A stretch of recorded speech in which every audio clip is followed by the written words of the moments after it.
Selamat datang di channel Bambang Sarasno. Masih cerita seputar dunia batik membatik. Jika melukis atau menggambar adalah melakukan goresan mereka dengan warna, maka membatik atau menggambar batik adalah menggambar ketiadaan, artinya menolak warna. Artinya, yang kita lukiskan dengan menorehkan malam atau lilin pada kain justru menghalangi atau merintangi warna yang akan melekat pada kain. Oleh karenanya, saat saya merancang sebuah karya batik lukis, maka harus dipikirkan proses pewarnanya secara terbalik. Terlebih lagi jika menggunakan variasi warna yang banyak, karena makin banyak warna yang akan digunakan, makin tinggi tingkat kesulitannya. Belum lagi jika terpaksa harus menggunakan berbagai bahan pewarna yang berbeda cara memproses atau penanganannya. Faktor kesulitan yang lain adalah jika kita melukis dengan menggunakan cat, kita bisa meramu warna atau adonan sesuai dengan yang kita kehendaki untuk digunakan. Dan kalaupun terjadi salah atau tidak sesuai dengan yang kita kehendaki, masih bisa dikoreksi atau diperbaiki dengan menimpa dengan warna yang sesuai.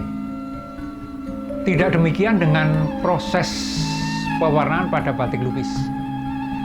Sekali salah dalam pewarnaan, maka tidak akan bisa diperbaiki. Dan masih banyak lagi faktor-faktor yang tidak bisa dikendalikan secara penuh dalam proses pewarnaannya. Namun demikian, justru ketidaksempurnaannya itulah yang menjadi daya tarik bagi saya untuk bermain-main atau berekspresi dengan teknik batik. Melalui video-video dalam channel ini, saya coba tampilkan proses selama pengerjaan lukisan dengan teknik batik pada kain yang berukuran cukup besar. Dalam serial tema zodiak kali ini, saya akan menampilkan zodiak Scorpio. Scorpio adalah zodiak ke-8 dari 12 rasi bintang. Scorpio memiliki kepribadian yang paling kompleks dan misterius. Zodiak yang memulai siklusnya pada 23 Oktober sampai 21 November ini bisa sangat ekspresif dan memberontak. Scorpio jadi satu-satunya zodiak yang dilambangkan dengan 3 hewan sekaligus, yaitu kalajengking, burung gagak, dan burung phoenix. Beberapa orang sering mengatakan bahwa Scorpio sangat ganas dan biasanya terlihat lebih dewasa atau tua dari usia yang sebenarnya. Hal ini dikarenakan Scorpio selalu berdedikasi pada apapun yang mereka lakukan. Pada umumnya, Scorpio dikenal sebagai sosok yang tekun, ambisius, dan pekerja keras. Mereka sangat dermawan, rendah hati, dan suka membela kaum yang lemah. Karakter dan sifat zodiak Scorpio yang terlihat kuat ialah memiliki insting yang kuat, serta selalu berpegang teguh pada peraturan yang mereka yakini. Scorpio juga tipikal yang setia pada pasangannya. Namun, mereka mudah curiga dan cemburu pada orang lain. Selain itu, mereka juga bisa bersikap manipulatif. Ya, seperti biasanya dalam urutan proses pembatikan, saya mulai dari proses pembuatan sketsa, desain, atau dalam istilah teknik batik biasanya disebut dengan nyorek atau nyungging.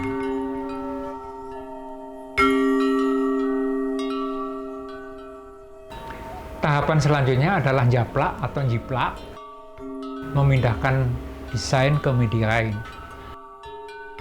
Desain yang berukuran kecil saya cetak terlebih dahulu dengan digital print sesuai ukuran yang diinginkan, yaitu 2,5 meter x 3 meter.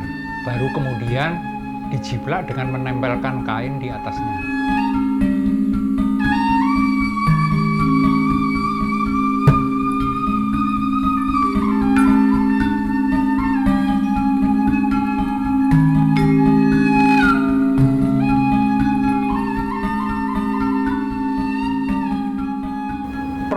Selanjutnya adalah melakukan perintangan kain dengan menggunakan lilin atau malam yang biasanya lebih dikenal dengan nyanting.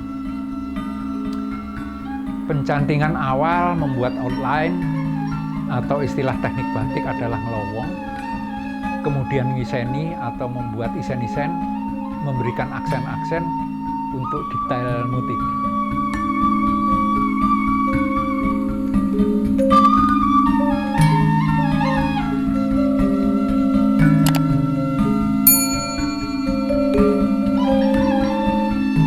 Setelah proses pencantingan, dilanjutkan dengan proses pewarnaan awal, baik dengan teknik coles atau nyoles maupun semprot atau spray.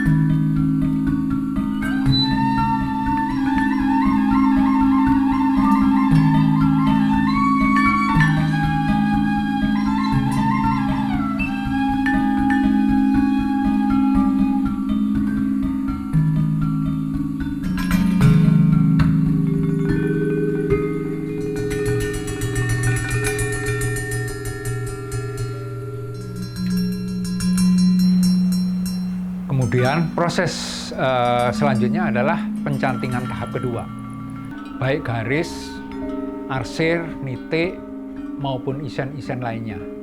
Juga mopok atau nembok menutup bagian-bagian yang dikehendaki untuk tetap dipertahankan pewarnaannya.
Kemudian dilakukan proses perwarnaan tahap kedua dan selanjutnya.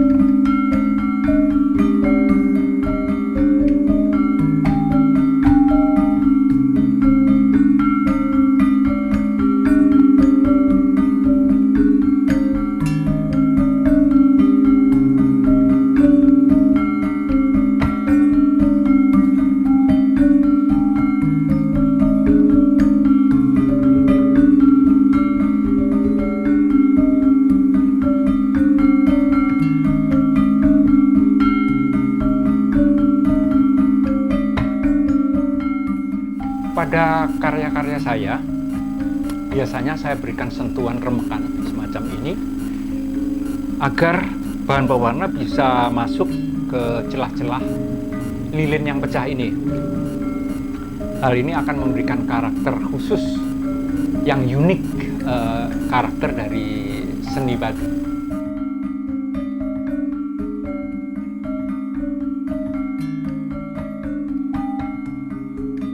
Proses ini dilakukan berulang-ulang sesuai dengan kebutuhan yang diinginkan dan kemudian diakhiri dengan ngelir atau memberikan warna bagian akhir sebagai background lukisan.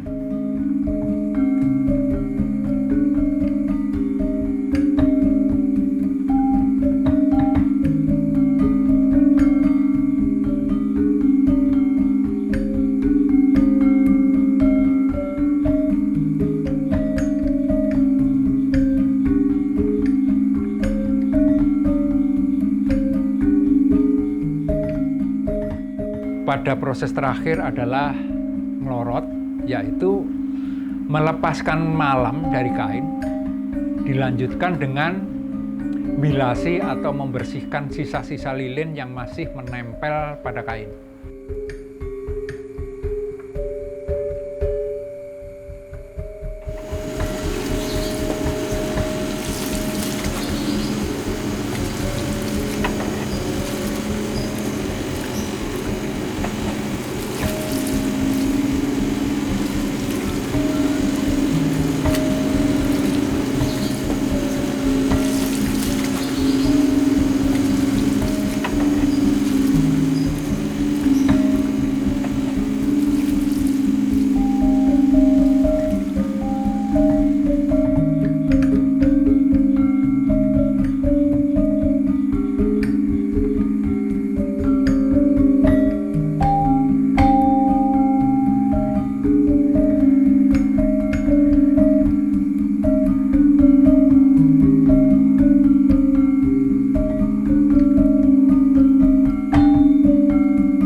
Demikian rangkaian proses pembuatan karya batik lukis ukuran besar yang bisa saya sajikan kali ini. Terima kasih sudah menonton video ini, semoga bermanfaat. Sampai jumpa di cerita-cerita batik berikutnya.